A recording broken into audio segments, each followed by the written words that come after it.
Remember, battles are rarely won on accident, and regardless of your preparation, there will be an outcome. You get to decide what the outcome is.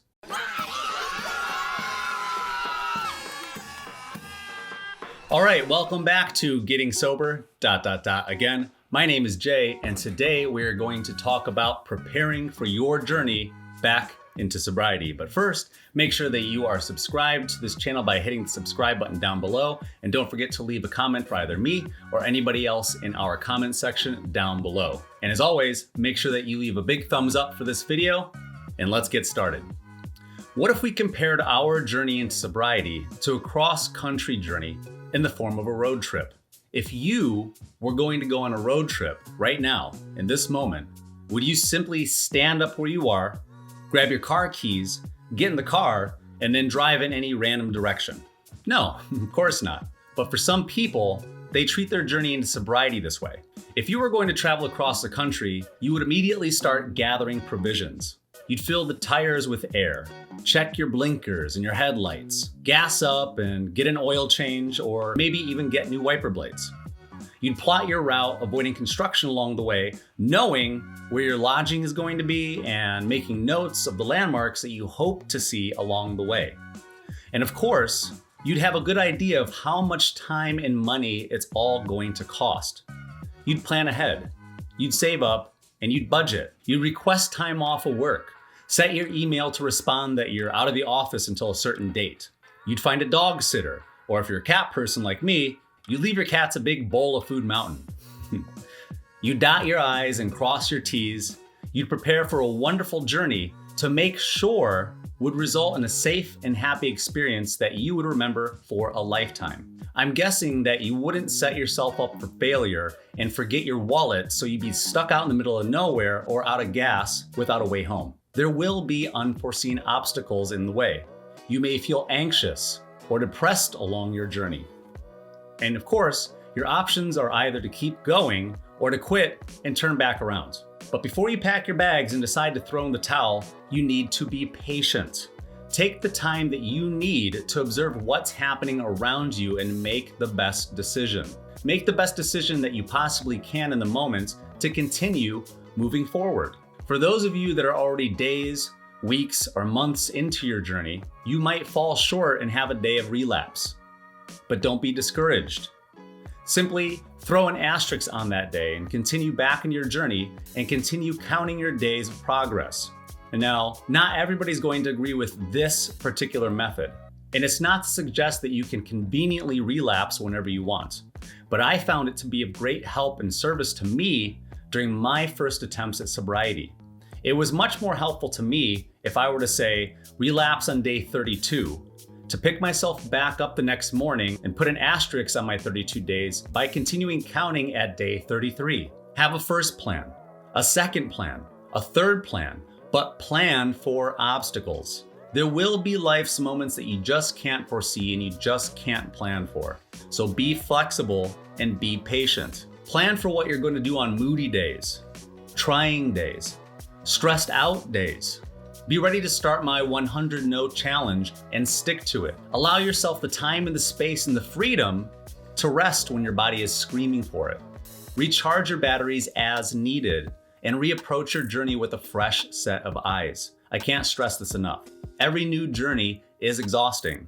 And just because you're removing alcohol from your body doesn't necessarily mean that it's instantly going to be replaced with motivation and vigor. Give yourself the space to explore sobriety and how different it's going to feel, because it is different, especially if you found ways over the years to incorporate alcohol into almost everything that you did. If all of your social situations involved alcohol, and during the consumption of alcohol was the only time that you felt happy and sociable, know that it's going to take some time to adjust before you maybe want to be back in those situations again. Don't go back to your old haunts before you're ready. Just because you're a week, a month, or even 3 months sober, it doesn't necessarily mean that you're ready to handle the temptations of socializing in places where alcohol used to serve you and is currently serving others. It's going to take practice to be around your friends on game day a few times before attempts at sobriety become a habit. Temptation will be everywhere, and it is your journey. I repeat, it is your journey. Know that nobody around you is obligated to be mindful of the decisions that you were making for you. So choose your company wisely. For me, it took a minimum of 3 months before I was mentally, physically, spiritually, and emotionally ready to attempt to be back in any of those same places and to see any of those same drunken faces. It won't feel the same. It won't vibe the same because you are not the same. You may not feel like you have the support that you need. You may not be able to gather the tools to navigate these spaces on your own. And at times like this, you may feel like a square peg trying to fit into a round hole. Know where your local support groups are. Maybe AA isn't for you, or maybe 12-step or other programs may serve you best. Maybe you live in a small town and are afraid that Alcohol Anonymous is not going to be so anonymous. Know where the support centers are in surrounding cities or even in surrounding counties. Put the times and the dates and the addresses in your phone's calendar, just in case you're having a day that you can't seem to get through on your own. Don't be the person that says things like, "I tried everything," while giving yourself a limited arsenal for success. This is a battle, mentally, physically, spiritually, and emotionally, so treat it like one. Treat it like a battle that you intend to win. Remember, battles are rarely won on accident, and regardless of your preparation, there will be an outcome.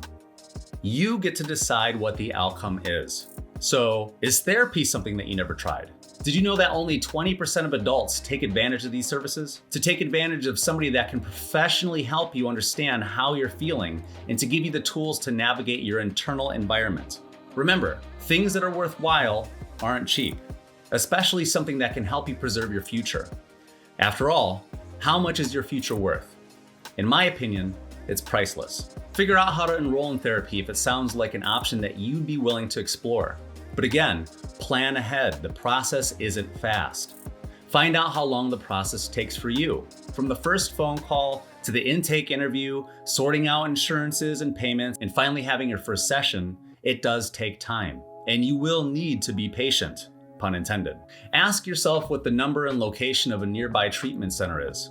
How much are the treatment center options? The last thing you want when you're on a journey is to have no idea what to do or where to go, and then default on your familiar old tools and coping mechanisms and wind up using and abusing alcohol, ... again. Do you have vacation time lined up with your job? Will it be more helpful for you to be completely out of your environment and find a nice cabin in the woods? These are all valid questions you need to ask yourself first. And know that any small change now will produce large results in the long run. Just like learning to ride a bike, you will be enthusiastic and you will fall. But you will get back up. Repeat, you will get back up.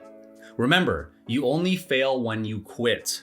Are you drinking 12 plus units of alcohol a day that you're worried about physical symptoms and withdrawal? Like cold flashes, hot flashes, the shakes, tremors, DTs, vomiting, and other physical illnesses?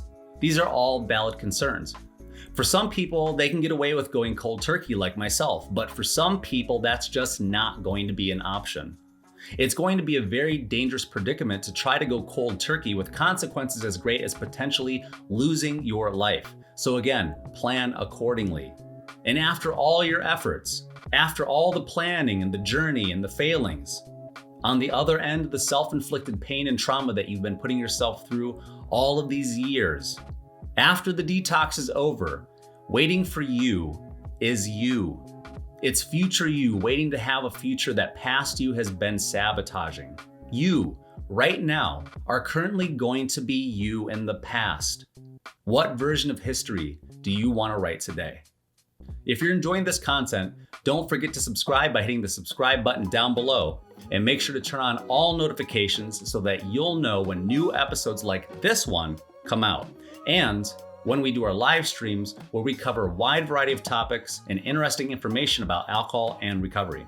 And don't forget to leave a comment for either me or anybody else in the comment section down below. So with that, I want to wish you good luck on your journey, and I will see you in the next video.